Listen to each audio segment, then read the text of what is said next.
Hello, everyone, and good morning from the Missouri Poison Center. Today, we're going to talk about vacation poison safety. So, this morning with me, I have Teresa, and she is one of our pharmacists and certified specialists in poison information. And we're going to both kind of chit chat about vacation and how we can keep you, yourself, and your family safe if you tend to take a vacation yet this summer or this fall.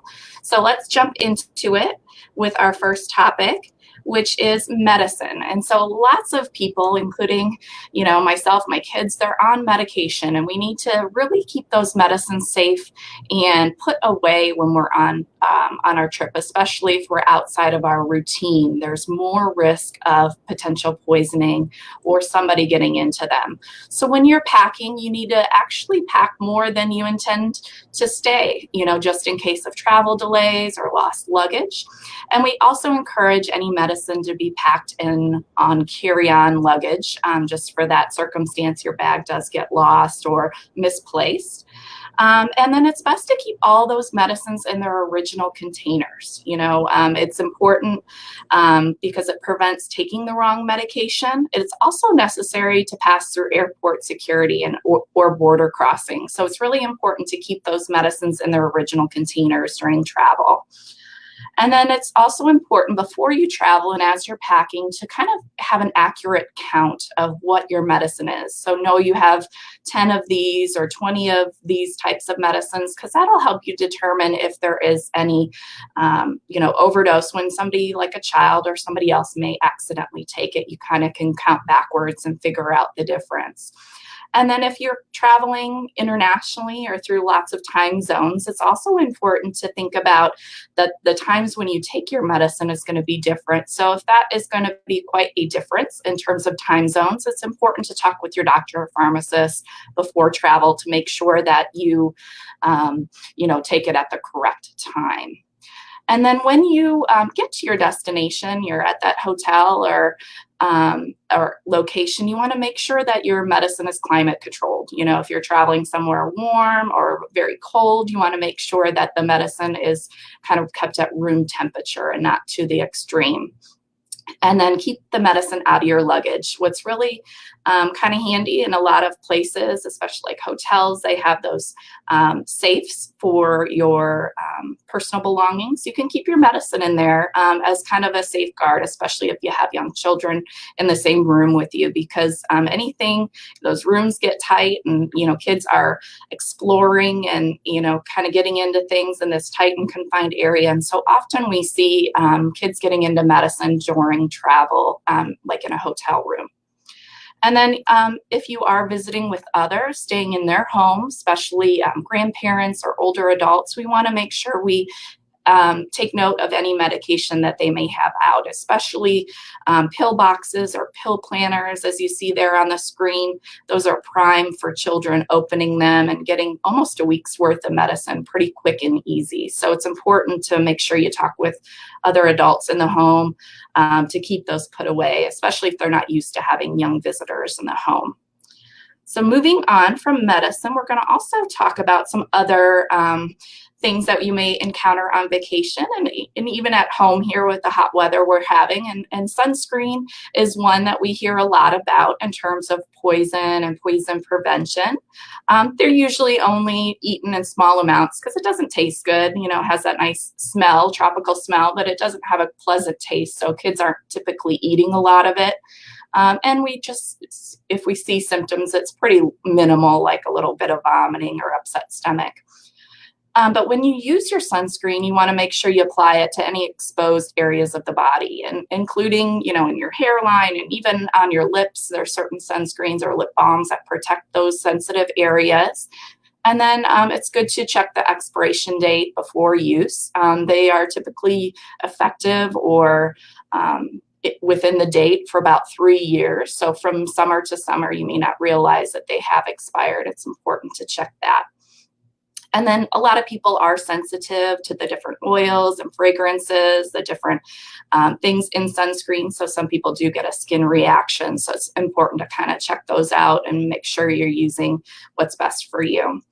And then the one thing we do see a lot of at the Poison Center is kids getting the spray sunscreen in their eyes or on their faces, especially, rubbing or with the wet water from the pool. They get that sunscreen rubbed into their eyes, which can be quite irritating. So make sure you apply it, and not directly to the face, but to apply either a cream or to the palms of your hands, and then rub it in, and then kind of put that tucked away as the children are at the pool or outside. All right, next topic, I'm going to pass it over to Teresa, and she's going to talk about some carbon monoxide and boating safety. Thanks, Amanda. Yeah, so those were great tips. Another thing to think about on vacations or just, kind of taking a weekend trip to the lake is boating safety. And boating safety really isn't only about wearing life jackets and being safe from drowning worries. There are also poisoning related worries with boating. So if you think about it, some boat products, things that would be for cleaning and maintenance, just like we always recommend, make sure they're stored away properly after use, and they're only used with adult supervision. After that point, they're stored and locked up and out of reach of children.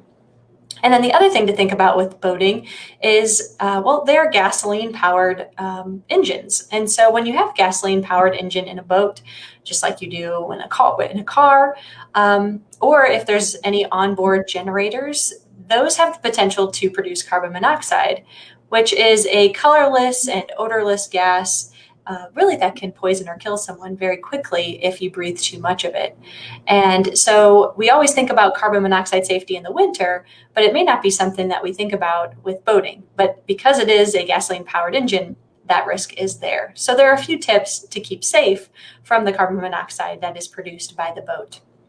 So make sure that you're swimming or playing away from the areas where the engine vents its exhaust. That's where the carbon monoxide would be most strong. And then we want to always watch children closely when they're playing near swim decks or water platforms.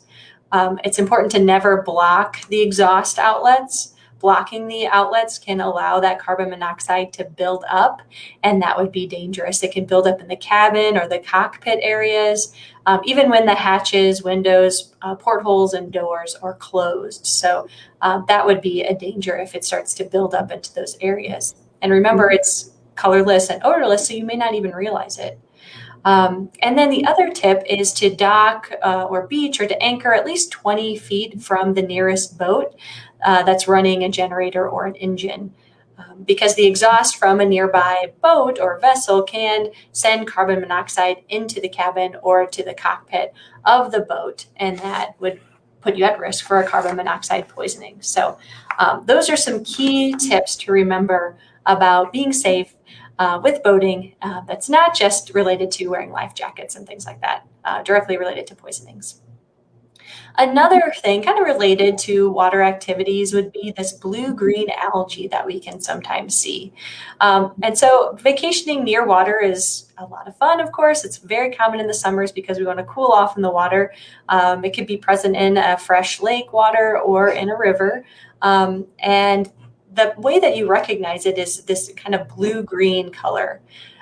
So these are also called harmful algae blooms, or also known as HABs, but it's also called just blue-green algae.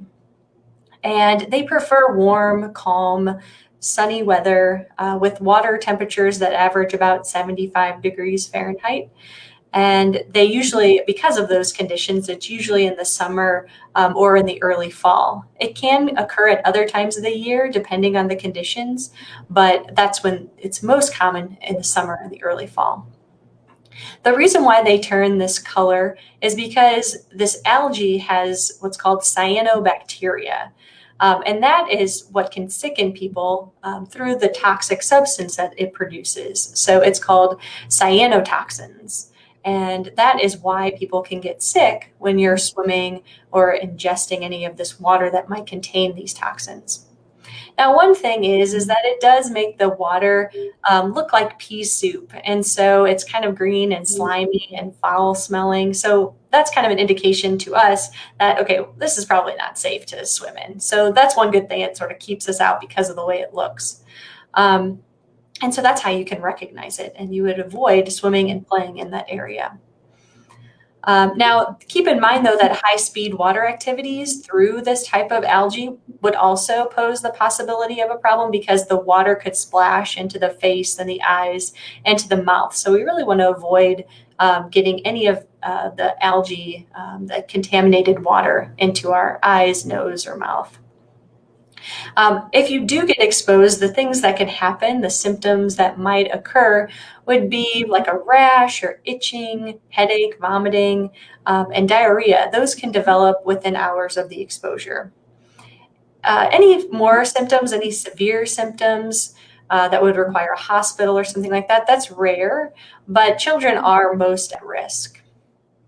And even if they don't enter the water, boating and playing on the shoreline can cause illness for kids, because they often, as you know, young children put everything in their mouth. They put their hands in their mouth. They put other objects that they might be playing with in the water. Everything goes into the mouth for a kid. And so that could put them at an increased risk, even if they're not actively playing in the water, but they're touching objects that are contaminated and then putting those in the mouth. So that is where we can see the risk for kids. So it's always important to be safe when you're playing in those rivers or in those freshwater lakes. And then the next topic would be jellyfish. And I know in Missouri, we don't often think of jellyfish, but believe it or not, there are freshwater jellyfish. And then the other thing is, many people vacation they go down to the panhandle of Florida or to other beaches. And so it's good to kind of have this information in your mind, because you never know, if you go down into those beaches, an exposure can happen. And then it's really good to have this knowledge on hand. So first, we'll just kind of talk about the actual jellyfish that we might encounter in Missouri. That would be the freshwater jellyfish. So all species of jellyfish do have tentacles, and they can sting you while in the water. But the specific freshwater jellyfish, the question would be, can they sting you, or do you have the same symptoms as the ocean jellyfish? And the answer really is yes and no. They do have the basic stinging cells on their tentacles, but they probably can't really penetrate human skin or pierce the human skin. So a few people have reported things like itching or redness, but most people don't feel them at all. So luckily, the freshwater jellyfish really don't cause the symptoms that we see with those ocean jellyfish. And actually, I was just on vacation last week. I was telling Amanda, my niece actually got stung by a jellyfish, and I was really happy that I had gone over this information before I left, because then I knew exactly what to do to help. And I knew that some of those things that you might see on TV or watch in the movies, those are actually not really the recommendations. These jellyfish, those are the ones that cause that immediate pain, redness. It can cause like raised welts to the stung area. And so good first aid would be, number one, to rinse the area. And it's actually best to rinse the sting site with actually ocean water. So that salt water is actually pretty beneficial to the sting. We don't recommend using fresh water. Or if you happen to have vinegar around, then it could help to soak the area in vinegar for about 30 seconds. Now, again, those things that you see on TV or in the movies, like urinating on someone, that's actually not a good recommendation. So we don't want to do that. The ocean water or the vinegar will help halt or stop the unfired stingy cells. So if you think about when you get stung, it kind of fires the sting, and we want to wash away or to stop any of those stinging cells that haven't yet fired, because that will help reduce some of the pain. And then we want to protect the stung area. We don't want to rub the sand into the area. That could further irritate it. Or we don't want to apply any pressure to the area. So those are some things that people think might help, but actually it doesn't really provide any benefit. Something else that can help is soaking the area in hot water. Of course, not scalding or burning water, but soaking it for about 20 to 40 minutes in hot water. That can be recommended. And then if there's any sign of like an allergic reaction, or if someone is feeling faint, then it would be best to head to the emergency room or to the urgent care for medical assistance. Sometimes there's a lifeguard on duty there at the beach, and they can help with first aid to provide some comfort and to relieve some of the pain. So you might want to check and see if a lifeguard is on duty. And then in the case of my niece, it turned out well. We did some of those recommended things with washing with the ocean water, and then the pain did subside, and she was able to enjoy the rest of the beach day. Okay, and then the next topic would be about bug bites. So this is kind of always the unfortunate part of summer, the mosquitoes and the ticks. But there are ways to prevent bug bites and tick bites by using a DEET containing insect repellent. We really only want to use those in children older than 2 months of age. And we want to avoid using the combination sunscreen and insect repellent, those combination products, because they have different reapplication times. So how often you apply them can differ based on sunscreen versus insect repellent. So it's always best to just use the single ingredient rather than to combine those into one product and use that product. Now, if you think about it, we always want to avoid getting this into the eyes and the mouth. So we don't want to apply it to a child's hands.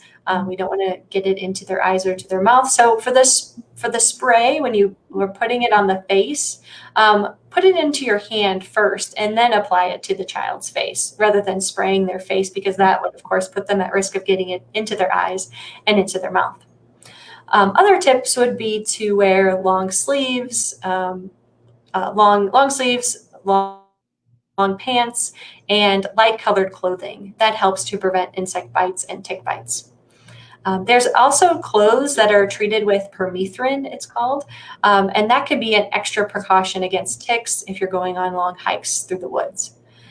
And then it's always a good idea to check for ticks daily on yourself and also on your children, because the longer the tick is attached to your body, the greater the transmission of disease. So if we can get that tick removed quickly, the less likely that it's going to be able to transmit any disease into your body.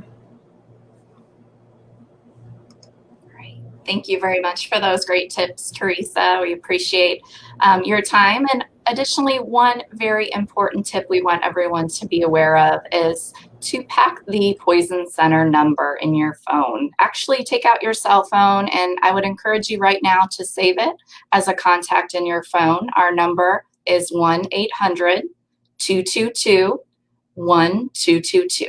So be prepared. If you're on vacation, the last thing you want to be doing is spending time in the hospital or the urgent care or searching for a phone number. If you have it already in your cell phone, you'll get great service within minutes. You'll speak to an expert nurse or a pharmacist who can assist you at any point. So encourage you to save that phone number. And until we see you again, have a great day. Thanks. Thank you.